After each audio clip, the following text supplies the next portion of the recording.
You know who I am. Nets Republic. Listen. There's no funny lights, there's no cute intros. Let me introduce myself anyway. Sever the bond. Hi, what's good? Billy! Oh, Billy!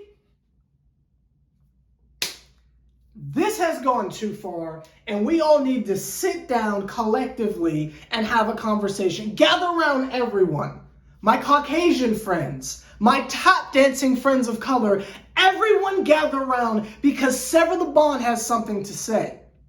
This has gone on long enough, and we're putting the brakes on it. When I saw Billy from Nets Daily or whoever that man is, enough is enough with this shenanigans. We're putting a stop to it right now, and we're pumping the brakes.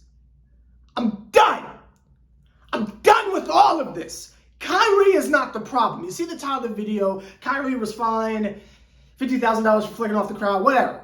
Kyrie's not the problem, and you are all missing the point grossly, and it's disgusting. It is not, oh, Kyrie Irving and the players need to control themselves. That is not the narrative we're running with. That's not the takeaway. That's not the story here. The story and the problem is, why are fans abusing players? Why are fans assaulting players? Trae Young should not be spit on in Madison Square Garden, especially during a pandemic. But period, you shouldn't be spitting on people. Westbrook should not be on his way to the back after getting clapped by Utah and have people trying to hit his arms and such. He should have the right. I'm going to say nothing else, but I feel like the story is, what's up with the fans? Y'all remember why we have to rope the joints off? It ain't because of the pandemic. It's because fans been getting out of pocket, running up on the... Do we need a refresher? But the problem is not the players. Remember a literal year ago when we played the Celtics last year in game 4? No, game 3. 2, 3, 2, 2, 3. Game 2. It was game 2. It was game 3. It was game 2. It was game... No, it was game 3. It was game 3 because we ended at the Barclays. So in game 3, we're playing at the TD Garden. Someone threw a water ball. Someone threw a literal object at Kyrie's head. Missed terribly. There's a reason why he's not on the court and Kyrie is. But they literally be throwing stuff at Kai. Tyler Johnson caught and said, what's really going on here? Kyrie starts going off. And then they want to be upset when Kyrie stomps on a pitcher. On a pitcher. But y'all can throw things at him. You can spit on Trae Young. You can swing at Westbrook. All these other instances. But the problem is the players. Is that so? You see, to me, I feel like some of these fans, and most of the time it's of a very certain demographic, but we ain't gonna go there. This Nets Republic, I gotta be nice. But a certain demographic seems to be of the mindset that these normally people of color, let's keep it that way. I mean, you got your Kyle Korvers and your Lucas and all that. But y'all seem to think that when people of color are entertaining you, it's like zoo time. And we get to throw peanuts at the chimpanzees or something like that. We get to throw things to get a rise out of the animals. Oh, wouldn't that be crazy if the flamingos or the rhinos or something like that, like, bucked back at me, like if I'm tapping on the glass or something like that. Like, y'all think this is zoo. Black people aren't animals. People of color are not animals. That's the problem here. Screaming obscenities at Damian Lillard, regardless if he is a career choke artist or not, and then having the audacity to be upset when Dame runs up on you and says, say it to my face, and y'all back up like, oh my God, the NBA players are so crazy. That's really giving? Reaching your hand in the tiger cage and then being mad at the tiger when they rip your arm off. Now, I'm obviously not making comparisons. Ain't nobody ripping anyone's arm off. All I'm saying is that's what it's giving. And the nastiest part is it's almost turned into a recreational sport. I could take this like cross-media stuff, but I'm not going to do it. I'll keep it strictly basketball. It's become disgusting because it's a game in the game. People are strategically... Jesus. White Jesus trying to take me out, but I ain't going to let you. Anyway, it's almost become a game within the game where you are actively trying to get a reaction out of someone. And then if the player says something back, that's almost like, oh, I got my own little dub. Oh, look, he said something back. Kyrie could be literally telling you I can't repeat what Kai said, but y'all know what he be saying. In any other context, an individual says that back to you, you need to run in the opposite direction because static is on its way. But for y'all, it's funny. Oh, you upset Kyrie so much that he's acting out of character. This man is a man of something. I don't know if it's a man of God. I don't know where he lies personally. It's a little bit confusing to keep up with, I gotta be honest with you. But you're making him act out of character, which you know is affecting him mentally and spiritually and all that type of stuff. See, now you're affecting individuals as people. You're turning this man's heart cold. He's on there cutting WWF promos and such, turning heel, saying, I just got to embrace the dark side. Like he done turned into a witch because his grief seed got like tainted or something like that. Like you're literally like this man's mind is making a mental shift. And that's not me speculating on Kyrie Irving's mental health. I'm saying this is the kind of stuff where you be pushing folk and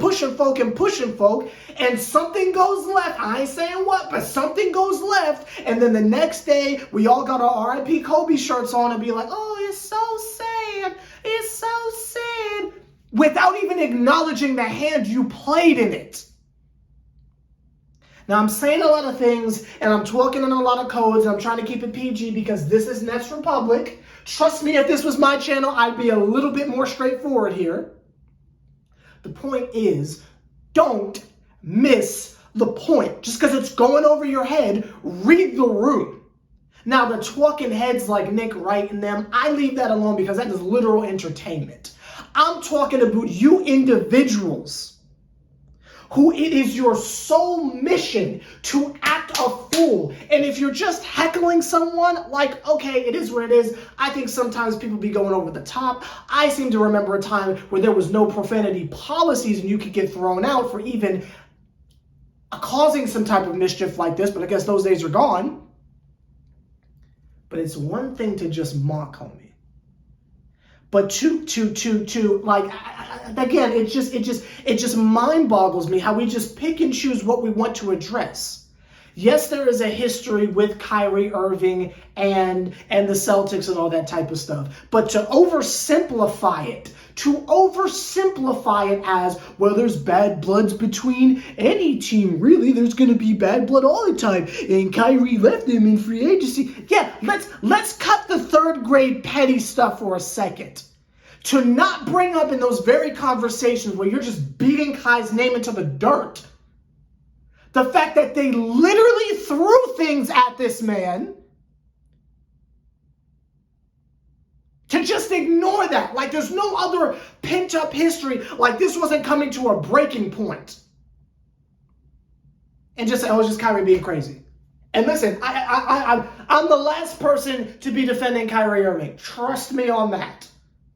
Like, it's always something with Kai. Like, it's a never-ending saga. There's always something. Even when he can legally play, we're still talking about what he's doing off the court and not the actual game. Like, it's wild. There's always something with Kyrie. I'm not arguing that. What I am saying is that you need to read the room and have the conversation that other people are having. And by other people, I mean, if this is a situation, I'm going to say, if it's the all-black party and you showing up in all white, you didn't read the invitation properly.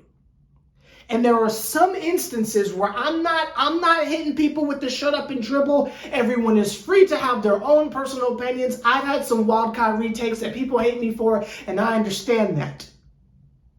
But there are certain things where it's like, dog, think before you tweet. Think before you speak. You know, this is the third take of this video over the course of 24 hours because that's what I'm doing. I'm thinking. I'm getting more information before I say something. That's some logic a lot of y'all are missing. And the fact that Billy Boy, whatever his name is, Billy, whatever his last name, I already blocked him on Twitter. I don't even know who he is, but y'all know who I'm talking about, or the dude from Nets Daily or whatever. It's becoming a pattern. The fact that you can take the snippet we saw from Kevin Durant at practice today. You can take that very snippet and you only pull from that, yes, this is meeting the criteria of my personal agenda of Kyrie is overreacting because secretly I think I'm smarter than him. And like, no, that's not what Katie said. Kevin Durant was simply trying to take the situation and say, well, yes, it's wild stuff from the Celtic fans. They've been going through stuff that's crazy. He didn't say it's understandable. He didn't say it's okay that that's what's going on. He was simply trying to get into the psyche of a dirty, filthy, nasty, grimy, shisty, don't say it, Celtic fan. And trying to figure out the logic behind their actions. The same way that for years, I have, literally 2 years now, I've been trying to do deep dives on the psyche of anyone who's a Knicks fan at this point in 2022. Trying to dig through the psyche. Anyone who supports the Phoenix Mercury with all the stuff going on with their owner, all the racist stuff that they try to keep hushity-hush, but it's common knowledge. The fact that they are literally benefiting financially off of the Brittany Griner situation instead of doing everything possible to get her home. You're literally... The fact that there are people that can do the mental gymnastics enough to look past that, that's what Katie was trying to do. He was trying to make sense of why someone would do such a thing. Now, should Kyrie have flicked off the fans? I mean, if prompted with a history of unchecked behavior, Nets Republic might not agree with this, but Sever the Bond says, why not? You know, because if they can do that to him, why can't he do that back? You feel me? That's the part I'm not understanding. It's not like Kyrie threw something at them. Trae Young didn't spit on the MSG crowd. So what's like? It's not giving. It's not like make it make sense to me.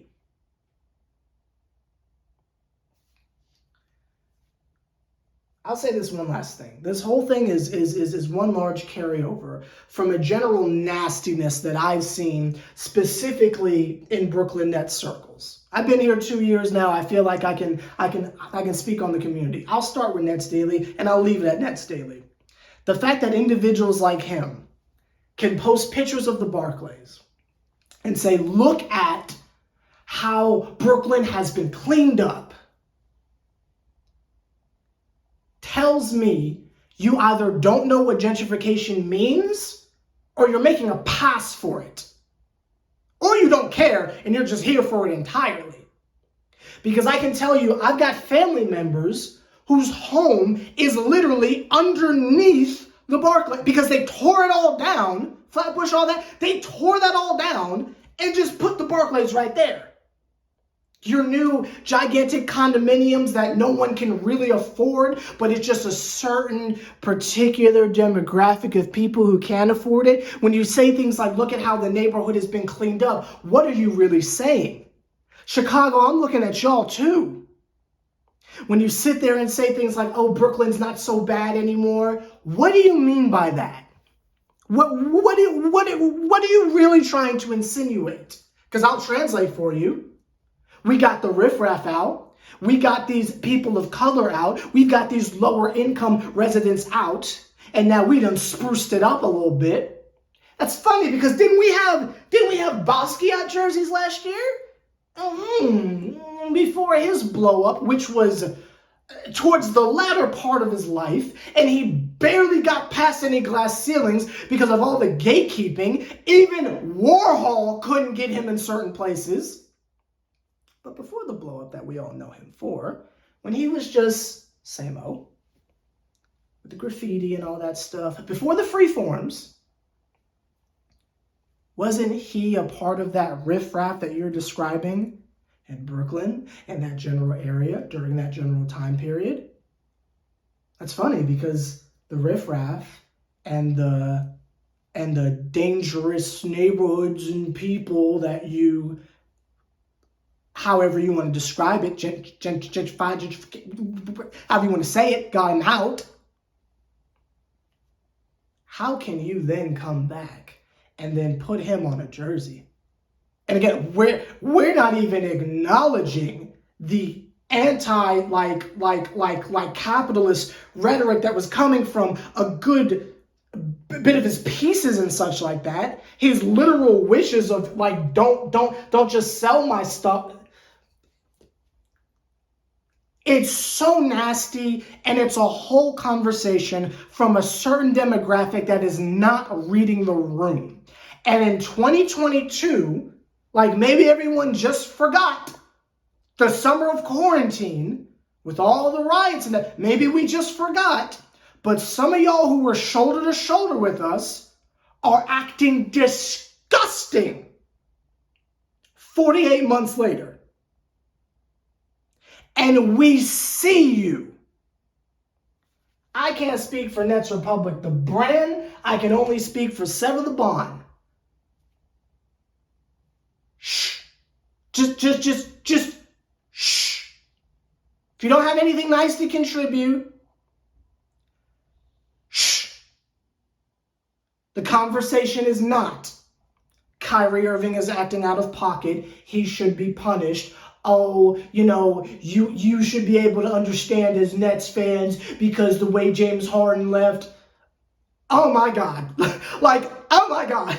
When a couple of Nets fans, when the whole Barclays Center is doing the things to James that everyone gets from the TD Garden or whatever you call the Plantation Arena in Utah, the conversion therapy Sky Dome in Denver, whatever you want to call these specific markets, whatever you want to call the Oklahoma. I can't say that. But trust me, I had another one. Whatever you want to call these places, when people start acting like how they do in Madison Square Garden at the Barclays, then you can make that, you feel me? Then you can make that type of comparison. When there is a documented history of literal racism from not only Boston, the city, and I could go in on Boston, I'm not going to do it. I'm not going to do it, but I could. I could.